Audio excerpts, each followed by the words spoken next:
In 30 secondi è arrivato una tromba d'aria, zona catena Castrette, dove appunto si è battuto su un albero in un parco giochi. Per fortuna nessuno si è fatto male, nessun danno a persone e a cose, e adesso mi hanno detto che nella zona di Castrette c'è stata anche lì una piccola tromba d'aria, sto andando a vedere. Un pomeriggio da incubo in varie zone della Marca, i danni più ingenti nel Villorbese, nel distretto di salute mentale dell'Ulse 2 in via Silvio Pellico, una tromba d'aria ha sradicato la porta d'ingresso che è stata scaraventata a terra. Ha scagliato appunto la porta, eccola là.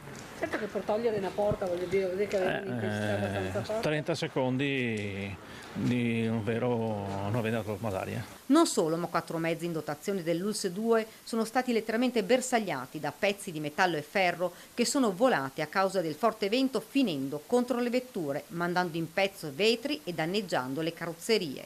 Fortunatamente nessuna persona in quel momento si trovava nel parcheggio. I danni sono ingenti. Nella vicina casa di riposo Marani diversi alberi ad alto fusto sono caduti all'interno del parco. Danni anche alle coperture di alcune abitazioni con tegole spostate o cadute soprattutto a Castrette.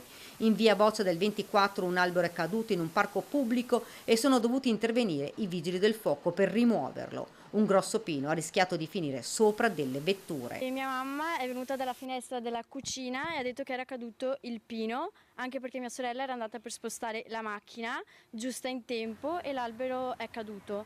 Le forti raffiche hanno portato via alcuni tendaggi di aziende nella zona industriale, anche un gazebo è volato finendo contro la parete di una ditta, mentre diversi rami si sono staccati dagli alberi e sono finiti sulle strade. Numerose le chiamate ai vigili del fuoco che sono intervenuti in diverse zone, maltempo che ha colpito tutta la Marca con pioggia intensa, vento e grandinate in varie località.